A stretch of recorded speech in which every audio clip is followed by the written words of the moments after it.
Rockin' Kentucky Blue, the podcast where we are serious about our cats. Join two card-carrying Blue Rockin' members of the Big Blue Nation as they keep you up to date on the latest happenings of the University of Kentucky Wildcats.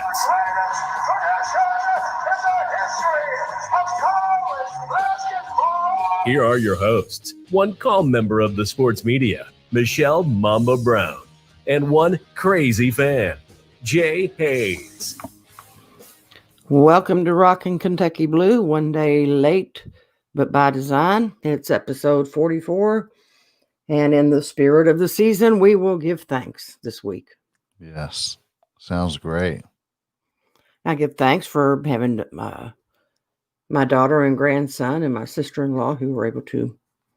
We had our big Thanksgiving. Well, when I say big dinner, it wasn't because we had a bunch of people. We didn't. I mean, my grandson's still pretty tiny. He doesn't sit up at the table, so I don't even know. I can't count him as a whole person or not. Oh yeah. He was entertaining. He stayed awake. This is the change in a year. Instead of him sleeping 50 minutes out of every 2 hours, he slept 30 minutes out of 7. And it wasn't like he just sat there quietly, talk. Well, he doesn't have words, but he talks. Right. He sang without a melody. He laughed at everything. Hey, it's all comedy. He made everything worth. I mean, and we found, we didn't find out. We found out on his birthday he likes whipped cream, but we confirmed it last night. He really, really, really likes whipped cream. I saw that video. He likes whipped cream. About gnawed his mama's finger off getting to that whipped cream too. I mean, he had a couple of bites of sweet potatoes and a bite of gravy. Yeah. But he's like, no. And so Emily put a little bit of whipped cream on her finger, and she got it about right here, and he was right. And then he took her finger up like almost to the base of it. I'm like, hey, I want to make sure he get all of it. And he did. And he's got 6 teeth now, with the 7th one coming in, and he always grabs my finger, rams it in his mouth, and then he cranks down, and it's like having a dachshund bite you. I mean, it's like I have to pry his jaws apart to get my finger. And he leaves. You can get a whole impression of all of his teeth. That's how I knew another tooth was coming in, because there's a mark where there's not a tooth yet. Right. And I'm like, ow, ow, ow, ow, ow, ow, ow, ow. And then as soon as he releases, then he's like, I'm like, dude, not funny. He plans it. He does that. Oh, yeah. Well, looks like someone from your family fest has said hello. Yeah. They were telling me not to do this. I had a few drinks, and I'm like, no, I'm fine, for real. But yeah, it is what it is. Don't believe him. He's not all right. I'm fine. He's not. He doesn't even know. Fine, so. He doesn't even know from which movie series we're doing sound bites tonight. I do. No, you don't. Tell everybody what it was. Dinner was full. National Lampoon's Vacation. Either one. Christmas, there were several ones, but yeah, any of them. I got a few sound bites. Tune in to There's Apple Podcasts, there's European Spotify. Vacation. All of them. Yeah, there's a bunch of them, but it's national. Why are you having them tune in? We're live right now. If they're well, we are, but post production, I'm gonna add a few more. So, but yeah, we're gonna hit a few. Oh, that'll be that'd be really good if you do them tonight. I hope you're going to do the editing tomorrow. Yeah, some tonight, but yeah. I mean, no, you really shouldn't tonight. Yes, I really should. Anyway, so we had. Did you have a? I assume you had a family dinner because you have family in. We did have a family dinner, but we sat in the backyard, social distancing and mask wearing.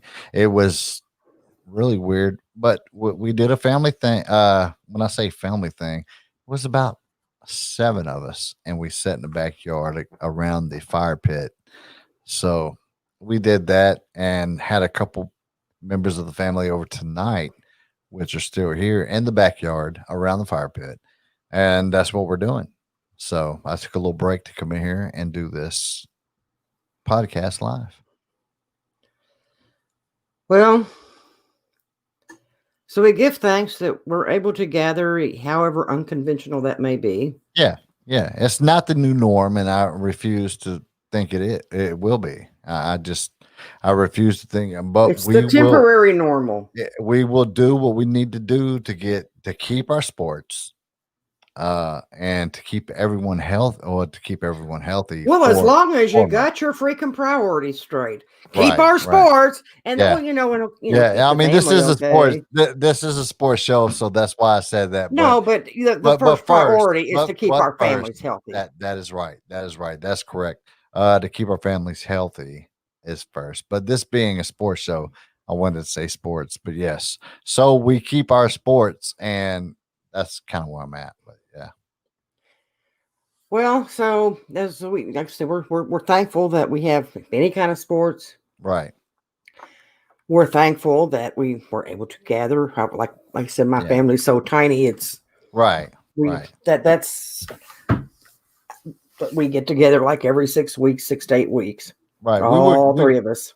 We were kind of all under the Bashir rules, I believe. Well, my sister-in-law has worked from home since April, and she lives alone on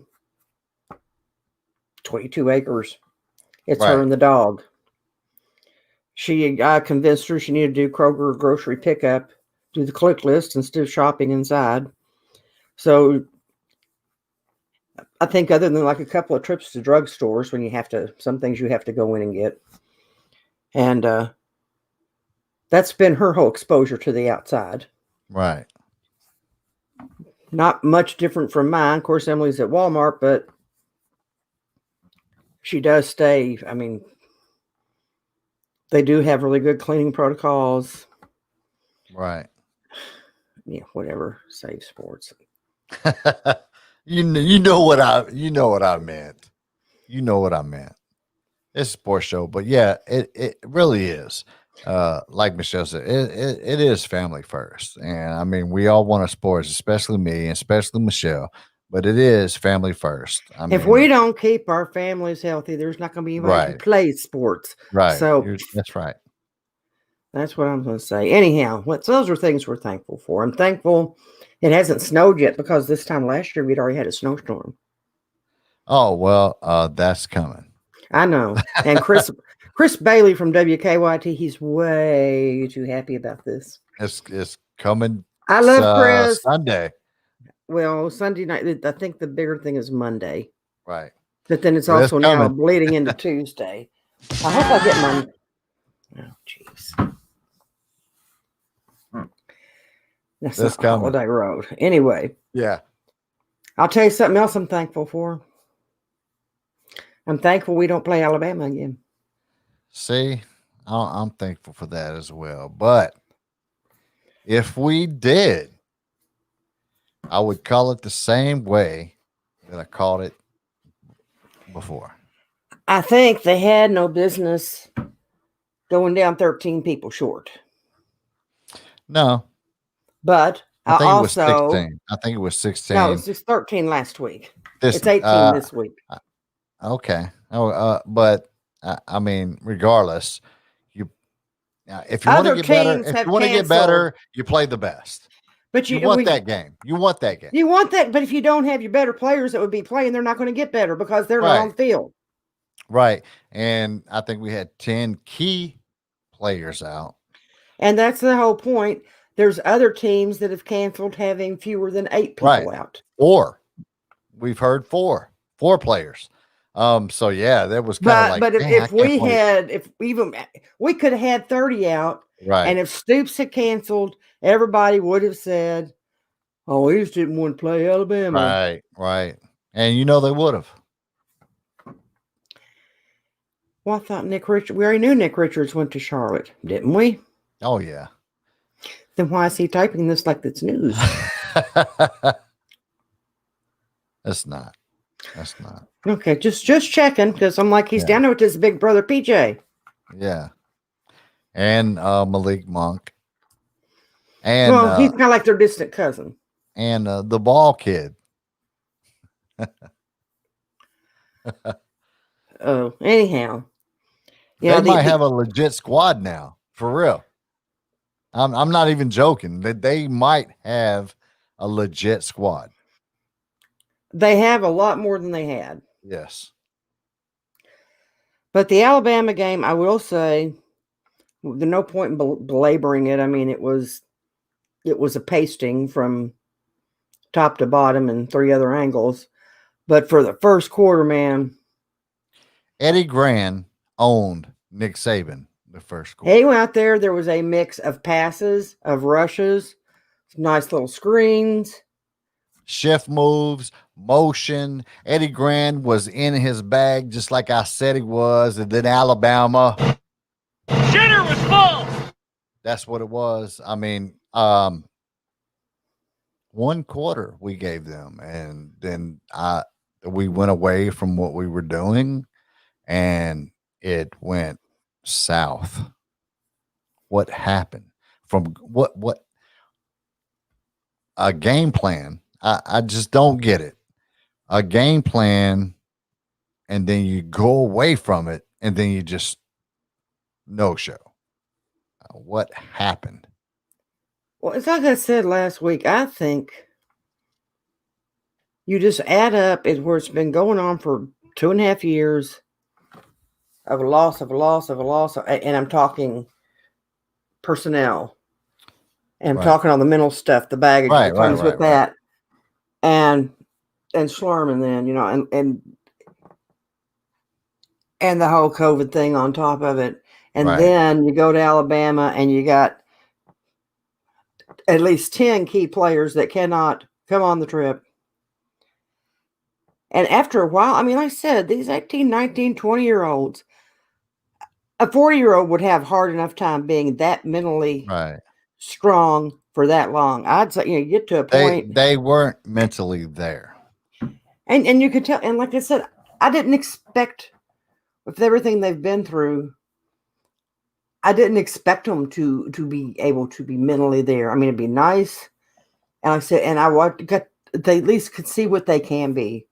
Right. But I think, you start looking, you can keep yourself up so high, but then you've always got the other people on the side here. They come in and they take that high for 2 or 3 series, and you can come back in and you go and you look to the side and there's nobody there. Right. Because they were pretty high for that quarter, that first quarter, and then it went awry. I mean, I don't know, like I feel like Eddie Gran went total opposite from what he was doing, and I don't understand that. And I haven't heard any sports show or anybody actually explain that. I mean, they've given their opinions on that, but no one has explained why he just totally abandoned, because regardless of what they say, they hadn't made adjustment to that yet in that game because it was still working. And I don't understand that, and probably won't. I mean, unless Eddie Gran explains it to me. And then, of course, after the game, during the game and all that, everybody's like, fire Eddie Gran, fire Stoops. And, those people are out and about. And it was not just the fans. It was media, everyone. And I will say the big word that everyone uses is debacle. Oh, that's what you told me not to say. I hate that word just for the fact that everyone uses the word debacle. And that's just no more will we use that word. Find something else. Let's just say cluster. Mm-hmm. Well, they can't. So let's find another word, because that is not. And I will say this, because the point spread was 31, and we all knew, sort of. Some of us back our teams, like me, Rocky Kentucky Blue, Michelle Mambo Brown. We back our teams. We give them positive vibes, always going into the game, no matter what. We can be critical, and we have been critical. Right. if there's things we see that don't make sense, that look wrong, we'll Right. speak up about it. Right. But we're not going to sit there and trash the team and say fire everybody and do. And like James Strebel, I'll call him out because they called you Call him out on out. their show. Oh, what? Just Strebel did. ridiculous. Well, I know, but he's part of the show that did. Yeah. But again, with the ridiculous, yeah, but except for his ridiculous and seriously brain damage take that if Stoops doesn't fix the offense in 1 year, you fire him. Well, number one, if you want, Stoops was married to a specific plan. Right. Right. And everybody else is making adjustments. And of course, now we lost our best wide receiver commit. Yeah. So, But I will say, Strebel was one of the people that said that the offense that Kentucky runs could hurt our chances of getting Okay. wide receiver commits. I'm going to go on. But yeah. I'm going to finish my point. This is how come you drinking makes this show difficult. You told me, oh, Cheers. you got to do all the talking and you haven't shut up. Okay. So, Strebel, his thing, like I said, fire Stoops if he doesn't fix it in 1 year. Well, Stoops Right. has had a plan, and he's been building on that one plan, which is to have a primary rushing attack and just shove it in their faces football. Right. And that's just not working in today, especially with the athletes that multidimensional, where you have so many, like you got rushing quarterbacks as well, but you got running backs that can throw the freaking ball. It's Right. I don't want to steal a phrase from Cal, but it's almost like positionless football a lot of times on offense.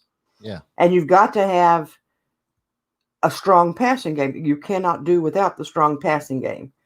There has not been, I don't think, a dedicated effort to put a premium on the best receivers. I think if you gave Marl that task, I think he could bring in some.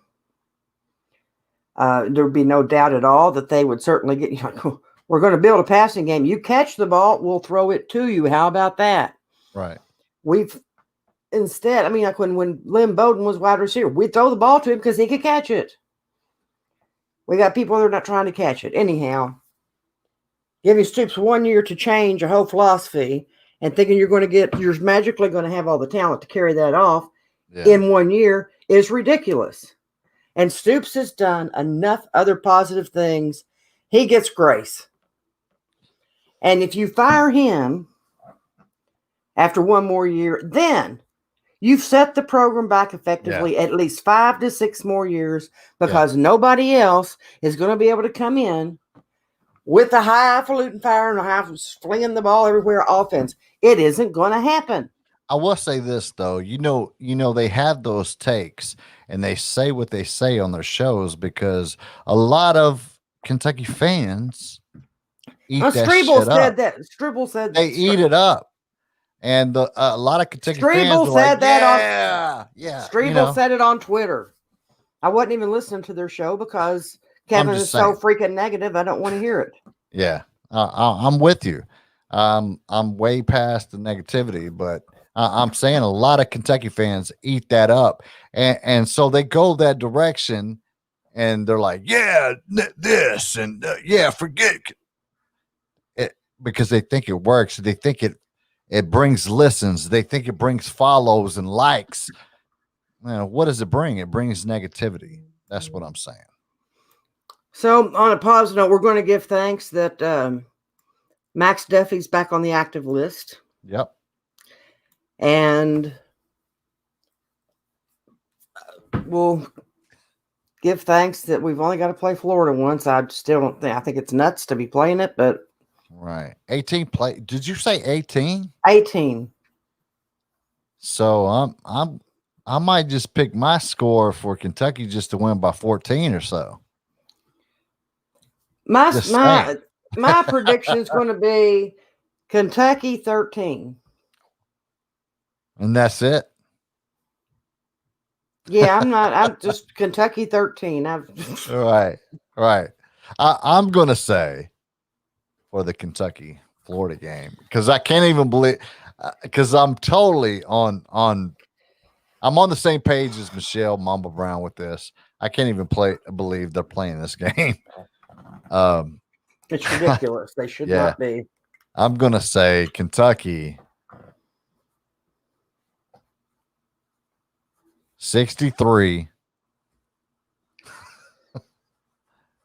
Florida 3.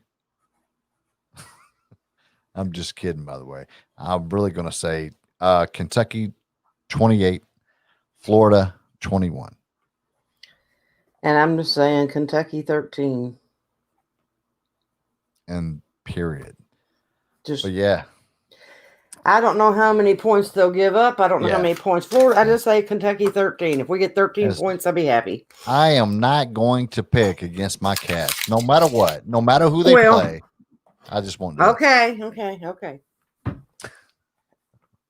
You need to wear a mask and wash your hands, Jay. Right. I know. No, I mean now.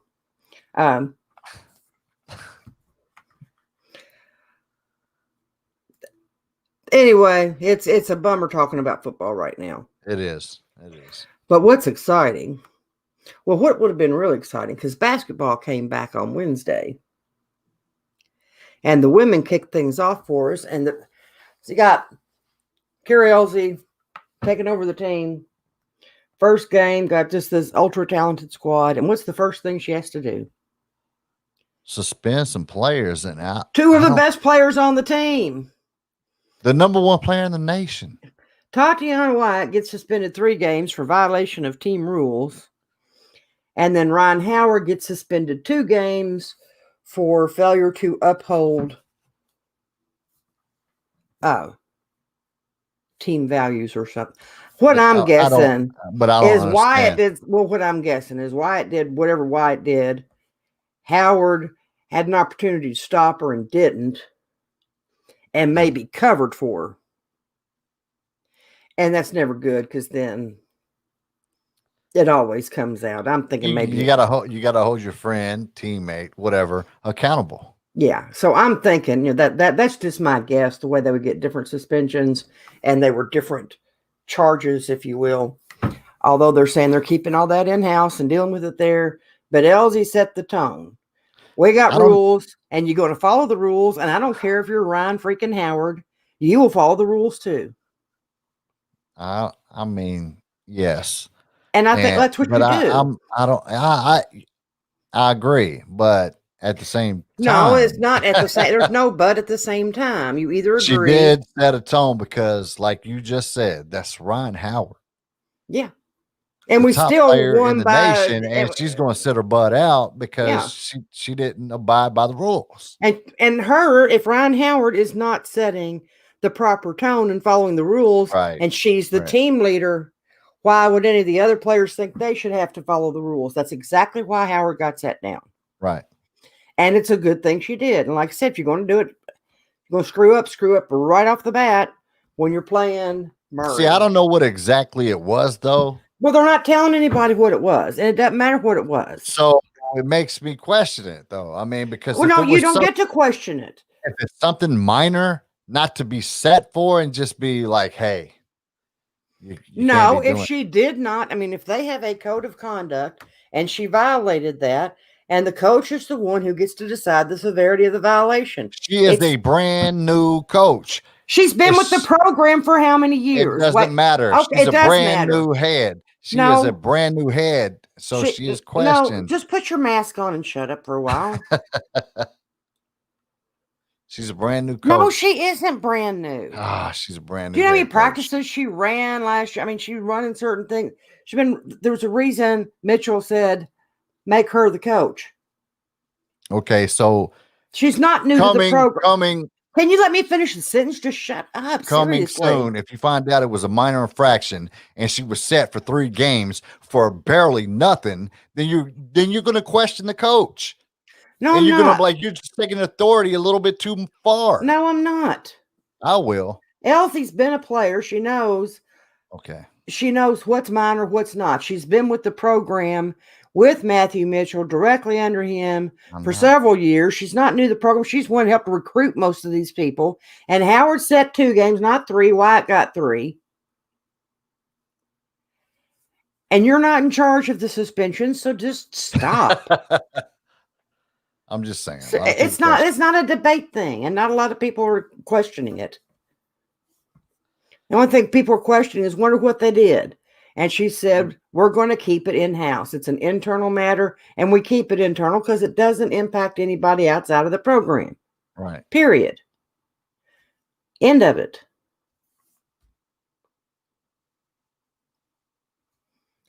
There.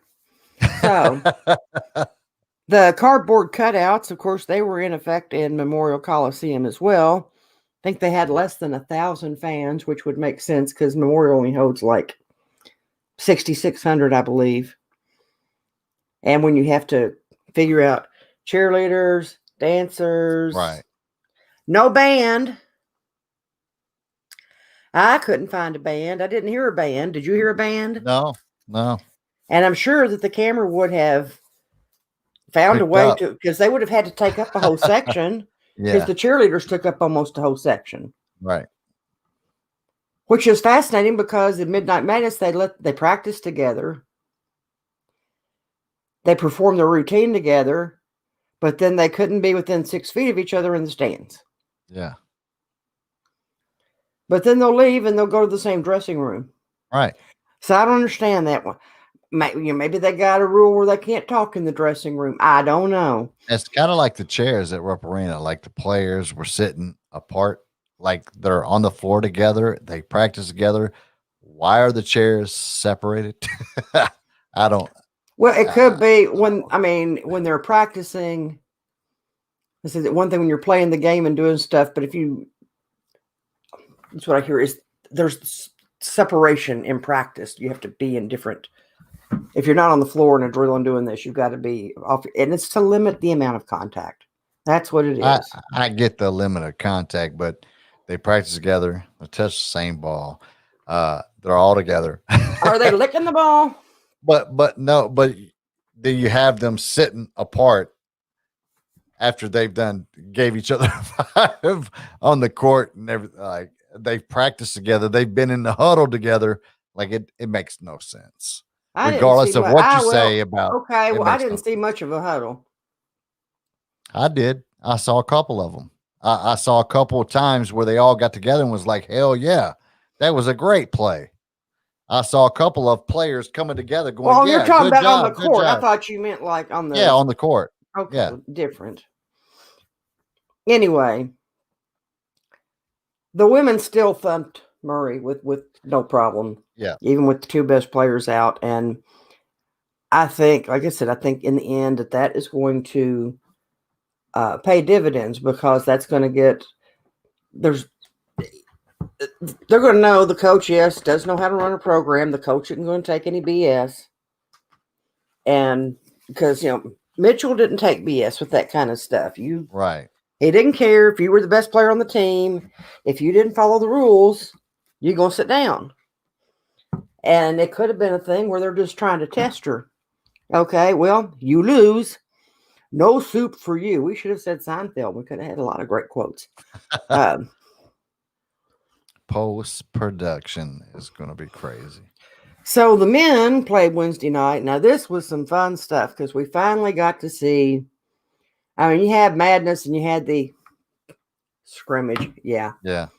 You had pro days and you saw playing. No. We hadn't seen squat from this team. And then if you heard Cal after Sunday, I think it was, he's like, worst scrimmage I've ever had with any team in my life. They say it's because they're tired of playing with each other. I don't know, man. We could start 0-6. Scrimmage from hell. So when he said we could start 0-6, I felt really good about the team. He's the best down player of his teams of all time. The more hyperbolic he gets with how horrible the team is. Right. And it's usually the opposite. The opposite. Yeah. And he said, and I would show you all and tell you more about how that scrimmage went, except you all wouldn't be able to keep it to yourselves. Right. And you would share with yeah. Here, you just go on and take it. I'm listening. I'm listening. Anyhow, we handled Moorhead, I think, rather efficiently. There was Of course, that's with Keon Brooks out and likely to be out again against Richmond on Sunday. Isaiah Jackson tweaked his ankle. They said didn't really appear to be anything serious. But I watched my tape. I watched that again today. Just, you watch it the first time when you're watching it live, and you're just like, basketball. Oh, they look good. And I'm sitting there going like, all this stuff Cal told me just cannot be true because they looked fairly cohesive. Right. And then at one point I'm realizing, you got the starters in, you got subs and more subs and more subs, and everybody's like coming in there and doing stuff. And I realized there is not one person that has been on that court tonight that was a scholarship player for Cal last year. Yeah. So anybody's like, he starts over. Yeah, this time, because the last few years he's had at least two people that carried over. Yeah. And they ain't nobody, well, except Brooks, and he's not on the court yet. Right. Some of my impressions, the one thing to me, the most jarring thing to watch was a player wearing number 5 missing free throws. Because Quickly didn't miss free throws. No. And Clark is not automatic from the free throw line. And when they shot free throws, it looked rushed to me this game. They looked like they were rushing the free throws instead of taking their time. All I'm saying is that every time I turned around, he's on the free throw line missing one. And I was like, number 5, you just get that ingrained. Quickly was just so deadly. Yeah. And when you saw 5 on the line, you knew. Automatic. Automatic, yeah. 5's on the line. It was like, oh, crap, not again. But I wanted to look at some things that I really, really, really liked. Was the bigs actually using their length and going for block shots and pulling a few out. Yeah. Even though our guards had the most rebounds. I mean. Well, but sometimes, there was a lot of long rebounds too. Yeah. I mean, sometimes that's part of it. But yeah. when Moorhead started jacking up long shots, the guards are more likely to get those rebounds. Exactly. So that one didn't concern me too much because the other thing that I saw that I was very pleased with was nobody giving up on a play ever. Right. Like Askew made just a horrendous pass. I remember this in first half. Just he's not even facing the camera, and I can even tell where he's going to pass the ball. Yeah. So obviously, the Moorhead player knows where he's going to pass the ball, and then it was sort of a lazy pass, and the Moorhead player picks it off, and he didn't. And that's one thing that we have seen in recent years from our players, and that happens, and they kind of get the, well, shucks. The whole defeated thing, like some inferior team, stole the ball. Askew it wasn't like nothing. He just like turned and he was going down and then breaks up the play and we get the ball back. Yeah. So that to me is a huge, huge, huge positive that they're not going to get all down in the dumps. If something goes wrong, they're going to keep playing and twist it back. Yeah. That's my take on that. Let me ask you this. Mintz or Askew had point? I like Askew at the point. A lot of turnovers. There were a lot, but his turnovers, I don't think, other than that one where he just was lazy with the pass, I think he's got a good nose of where the ball should go because there was a lot of really nice kickouts to open 3 shooters. Right. He was, you still got to create shots for players, and really didn't see that from him in this game. I mean, you're playing first time out. Yeah, first time out. There were some things he did. Like I said, I saw him try to work the inside out. And again, this is not, who knows what combinations they have been playing together in their scrimmages and practice. True. But the thing that, he did not he didn't seem to get a thing where he's going to be, I've got to get all the assists, or I've got to get all the baskets, or I've got to Right. dribble till I die. Right. He had no problem giving the ball up. Maybe not always to the right person when I'm in terms of like, the one that's got the best shot at that moment. Right. But I don't see him being selfish with the ball. No, and several times I saw that we should have took that shot. They passed the shot up, and I was like, "Come on, you got to shoot that." and he made a couple. When he got in position, he had a couple of really nice 3-pointers. Yeah. But I like that. I also thought that I like Mensah's shot. I mean, he's a little bit more deadly from 3-point land. Beautiful shot. Yeah. But the one that really impressed me, and not because they scored outrageously, and not because they didn't miss a lot of shots, but it's BJ Boston. Yeah. He played within himself, and maybe all of his shots didn't fall, but I don't recall any one of the shots he took me thinking, oh, don't take that. Right. And I can't, that's not something I have not thought in recent. Right. To me, it is really fun watching a 5-star superstar player letting the game come to them. And that's what it takes. Cal usually 3 months to get the better players to grasp that. Yeah. And he's there in the first game, and that's special. And Dante Allen coming out hitting a 3. Bam. Yeah. And I saw someone tweet out that he could be the 6th man. I don't know about that. All I'm saying is maybe I would say 8 or 9. Maybe. It all depends. It all depends. That's true. And I'm gonna say his defense is behind. Beautiful shot. He's on the floor to hit shots. But yeah, he's still got a little ways to go. I think, and that's just my opinion, but he can shoot the ball. And like I said, he's going to get his confidence wrong. Like, so when you've been out with an injury, right, that always, and like, I won't even say the sport where I injured my knee, and it wasn't as serious as the injuries these players get.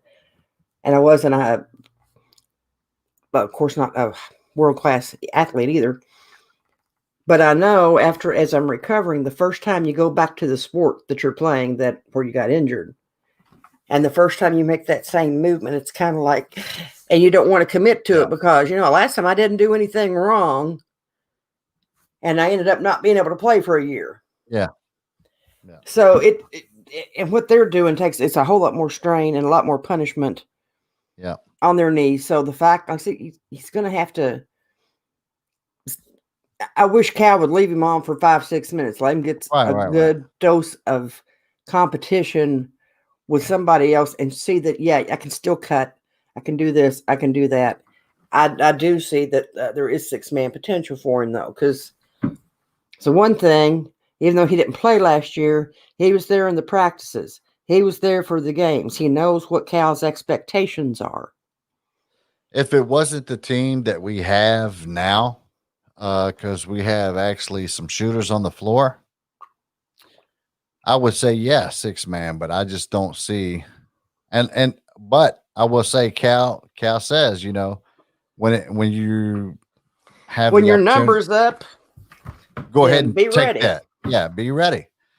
So he could get that chance. He hit shots, and I think the defense is a little behind with him, but he's going to hit shots, and he's going to see some time this year. And that's one thing about defense. If you're not able to be out and practice it, right, you can learn it, but practicing it, you got to get the muscle memory. Whole different thing in Division I basketball. Well, it's not. I mean, I'm saying he saw how they practiced defense last year, but he was not able to be on the floor practicing defense. Right. And I'm saying that, but what I'm saying, it's like we talked about with our wide receivers. If you're not actually going through and your muscles practicing, right, you can watch all the technique in the world, but if you're not practicing your muscles, haven't memorized it. Right. And speaking of things your muscles haven't memorized, apparently SAR and Askew still relying on habits. Yeah. They need to learn better habits. Well, you develop new ones. You Yeah. don't learn better. You develop new. The way you get rid of an old habit is to replace it with a new habit. And I don't know. Did you see the video this week from? Was it from Kentucky basketball, or if it was from the WLEX show, the BBN Nightly or whatever, where they ask if the players, if they him could do an impersonation of Cal.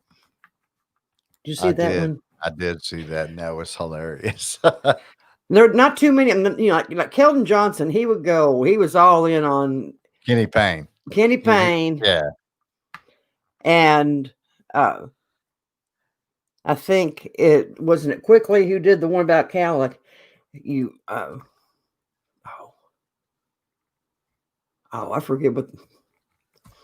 But everybody, the same thing. Even though with Kenny Payne goes like, catch the ball with two hands, Yeah. and then you know how come that went by? He tried to catch it with one hand. He tried to catch it with. Oh, are we going to lose because of that? And none of them really impersonated him, but they would just say like his quotes. Like, And the thing was, they all came up with the same. So you knew he must say those things a lot for them. a lot. And one of the quotes that came up almost more often than any other than habits, new habits, new habits. Yeah. The other one was, so we're going to lose because you wanted to do that. Yeah. No, the tennis ball. That was another. No, well, the other one. He says you think we're going to lose because you wanted to do that because you wanted to go the lazy way out. Yeah. Yeah. He said that a whole lot in other practices. So I've. But I guess so. We look at the whole game. Like I said, it was Moorhead. But Moorhead kept Richmond on their toes tonight. They hung in pretty good for a while. I mean, they ended up losing by 18, maybe. But they were hanging in with Richmond. So, Yeah. That'll be interesting to watch. For a new team, even though, like you said, it was Moorhead, for a brand new team, I am impressed with. They did a lot of good stuff. They did a lot of bad stuff, but they did a lot of good stuff, and I was impressed. I don't want to say a lot of bad stuff. I want to say a lot of inexperienced stuff. Right. But in terms of what I've seen from other teams in the recent years, say the last 3 or 4, where we've had some veterans on the team. Right. To me, this looked better just because, I mean, they were actually doing some traps on defense. Yeah. We haven't seen that in the first game of the season ever. Yeah. And they do get a little out. They got to watch. They're going to get a lot of charges called if they've got to kick that ball out when somebody's deciding they're going to just stand there in the lane. Yeah. But I like the nobody was trying to be the hero. To me, that was huge. Big time. Very balanced scoring. I mean, across the board, like 15, 14, 12. Yeah. I mean, was it 4 players in double digits, I think? 4 or 5. And everyone was impressed with Isaiah Jackson. I will point out that I've been saying that for a year. Isaiah Jackson is he's smart player. He is. He had a couple of really nice plays. Very athletic. He's got a couple things in his bag that you don't teach. It's natural ability. Timing of blocked shots is one of those things. But again, I mean, and he did, but like I said, I don't want to undersell everybody else. I mean, like I could point out almost every single player. Like Toppin had a nice play. Yeah. And I said Clark had a couple of good defensive plays, and then of course he goes down and tanks his free throws. But we can work on free throws. We'll work on free throws. And Boston, again, playing very well within himself, patience. And that's kind of like I think Cal will probably in practices point to him, look what he did. Yeah. He didn't force the issue. He took a shot if it was there, didn't go in, but the next time there was a shot there, he took it. He wasn't scared to take it again.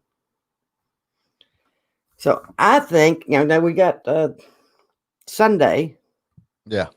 Playing Richmond, which is a good warm-up for Kansas, although now I did not get to see the game today. I don't even know the outcome. All I know is I saw several tweets along the way that says, turns out Kansas might not be as good as we thought they were. Kentucky will have their hands full with Kansas. That will be a good matchup. Gonzaga is the real deal. That's just the point. Kansas is a very good team. Gonzaga is a very good team. Point blank. Period. Well, what was the final? I can't remember the final of that game. Well, then you're not helping me at all. Yeah, I can't remember the game. You can't remember. I can't. I'll tell you the game. Kansas made it a game, and then Gonzaga just pulled away. They were ahead. They pulled away in the beginning. Kansas made it a game. Gonzaga said, "Nope, we'll pull away again." And they just a very strong team and very big, and they're just they're a team. They are a team, and to be this early was like, oh my gosh. Yeah, but Gonzaga doesn't typically send 80% of their squad to the NBA early. You know what I'm saying? Their players come back, so they look like a team because they play together for 2 or 3 years. Yeah. We don't do that. Right. We don't do that. So, but I would say this, they are beatable, just like any team in college basketball are beatable. We'll see in the end. But the Gonzaga will be there. And I think Kansas will too. Very good team. A very good team. And I think it'll be a very fun outing for Kentucky. I think Kentucky will win, but Kansas, everybody's like, oh, they got beat by Gonzaga. It's going to be a hard game for Kentucky. Well, like I said, you would think over the years people would learn that you don't get to be a constant, generally Sweet 16 at least. Right. In the NCAA, you don't do that unless you've got a good, solid program. So, I mean, like people should stop with the fake surprise that Gonzaga can play basketball. Yeah. Yeah. I mean, Bama can play football. Right. The sky's blue and today's Black Friday. What else do you want? I mean, anything else, Captain Obvious? But more immediately would be the game against Richmond, which again, I think that's going to be, I think that one's going to be challenging. Yeah, I think so. I think that we win it, and I think it ultimately will be a comfortable margin. Yeah, not margarine. Margarine is like a really bad substitute for butter. And terribly unhealthy. Well, it is. Everybody thought, I want to give up. I'm going to use margarine. It's healthier for me. No, it didn't. All that fake stuff that's in there, that is a matter of fact, my father's heart doctor for years told him, hey, don't use that Fleischmann's oil stuff that's supposed to, because it doesn't have butter, doesn't have the fat. He goes, we know what the fat is in butter. Use that in moderation and stay away from the fake stuff, which will kill you. So we've been enjoying butter ever since. Well, my father, he died, but it wasn't because of his heart. Anyhow, it wasn't because of butter. No one's going to blame my daddy dying on butter or bacon. Don't do it. He had pneumonia. Don't do it. So, butter is the way to go. And a little tidbit that came out this week. I don't really know anything else about it, but UK has said they're going to be displaying which means playing in, some alternate uniforms this year. The gray version of what they're wearing already. It's the gray ones. They're already wearing them, but the ones that are wearing it white, they will be gray.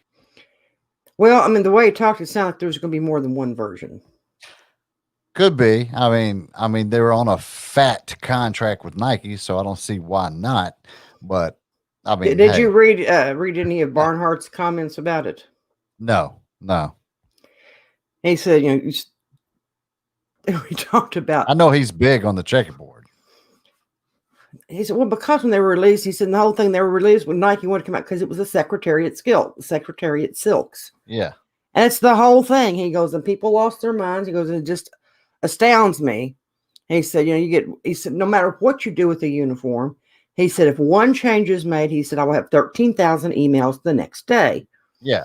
Now, one of the things he said that just like there's people, he said, that cannot stand the fact the football team wears the anthracite and black, which is one of their sharpest looks. Yeah. Because you do have the Kentucky blue accents on those. Yes. They hated that. He said, and then when we go and we have to play all white on a road game, because that's the rule in the SEC.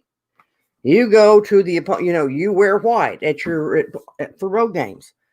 Got this one guy said who really wanted to tell me, he's like, well, that's just expletive stupid. You're waving the flag of defeat before you take the field. And Barnhart's going, I'm like, yeah, man. Okay. Thanks for understanding the rules of college football, dude. Right. Right. I joke about Barnhart all the time. But man, I've met him a couple times and he was super nice to me. And I told you about being a nobody, he was, hey, what's your name? Where are you from? And just, his stature, super nice guy. But I bet I heard him once before say, I'm not discussing the checkerboard no more. So I forget. I think it was, it might have been softball. It might have been track and field. I was covering NCAA something. Right. And where we had our press box, I'm thinking it was softball. Right. Because softball and the women's soccer things, I believe they're back to back. So you come down from the press box in the back and you walk across to they had the press stuff in the downstairs of the soccer building. And that's where they had the food for the media. So I got myself all set up. Everything like, okay, I got 30 minutes before the game starts. I'll go get something to eat. Right. And I go over across the way and there's media, media here. Have to have your pass and your little ticket ready. I got both in my hand. I get to the door and it doesn't open. I look at my watch. I'm like, oh, no, they said this was the time to eat. Door doesn't open. Door doesn't open. I look at my watch again. And then I have my little paper that, yeah, this is where I'm supposed to go. Mitch Barnhart walks up.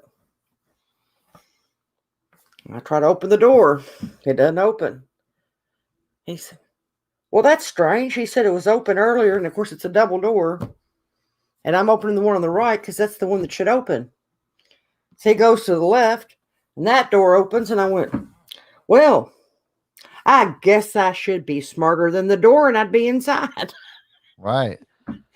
And he said, it doesn't make, he said, it's not logical that the one on the left would open and not the one on the right. He said, so don't give yourself a rough time. But I'm sitting there going like, well, this is just great. This is great. I can't open a door in front of the athletics director. Yeah, that'll get me places. Right. Shoot him an email, see if he'll come on Rockin' Kentucky Blue. Hey, remember me? I'm the one who couldn't open a door. So let's come on my podcast and talk to me about it. Right. I have been in a football game where I seen Calipari try to go in and sit, and they had him locked out.